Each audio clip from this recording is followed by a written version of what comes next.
घेऊन चाललोय किंवा वडील समान व्यक्तीकडे काम घेऊन चाललोय किंवा मुलाच्या समान व्यक्तीकडे काम घेऊन चाललोय, अशा प्रकारची भावना तिच्या मनामध्ये असली पाहिजे।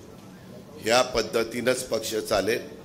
मी आल्यावर आज आता म्हणजे भेट झाली तर मी विचारणार आहे, आपण घाई गडबडीमध्ये कधी कधी नीटपणे माहिती न घेता आत्ताचा पक्ष प्रवेश हा मोहम्मद बदरुजुमा अध्यक्ष आणि अमोल मिटकरींनी केलेला आहे। मी पहिल्यापासून संध्याताई असतील, प्रतिभाताई असतील, त्यांना मी अनेक वर्ष ओळखतो, कारण आम्ही एकत्र काम केलेले आहे। त्याच्यामुळे तो काही अडचण त्याच्यामध्ये येण्याचा काही प्रश्न नाही।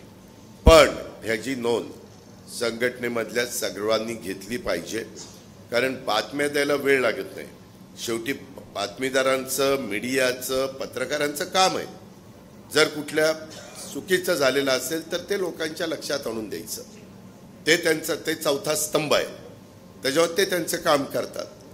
त्याबद्दल मी त्यांचं कौतुक करीन।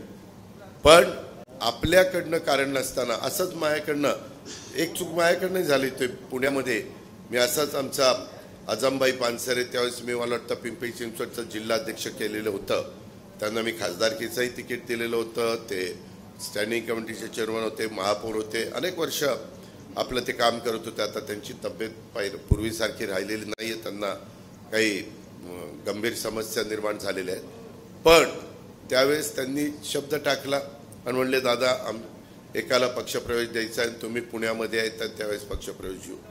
पक्षप्रवेश दिला।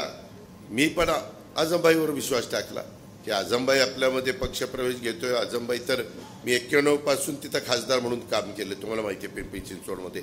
आणि पिंपरी चिंचवडमध्ये या सगळ्या कार्यकर्त्यांना, अक्षरशः साध्या कार्यकर्त्यांना मी कुठं आमदार केलं, कुणाला मंत्री केलं, कोणाला आता विधानसभेचं उपाध्यक्ष केलं, अशा अनेकांना संधी आपण तिथं दिलेली आहे। तो भाग आला इथं।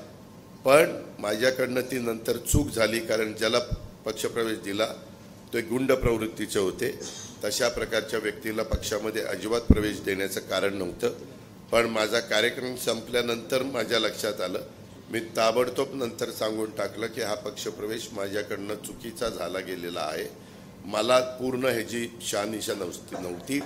नंतरच्या काळामध्ये तर आपण 15 वर्ष सरकारमध्ये होतो, म्हणजे साधारण बघा 1999 ते 2014 त्यावेळेस बऱ्याचदा आर पाटलांच्याकडे गृहमंत्रालय असायचं।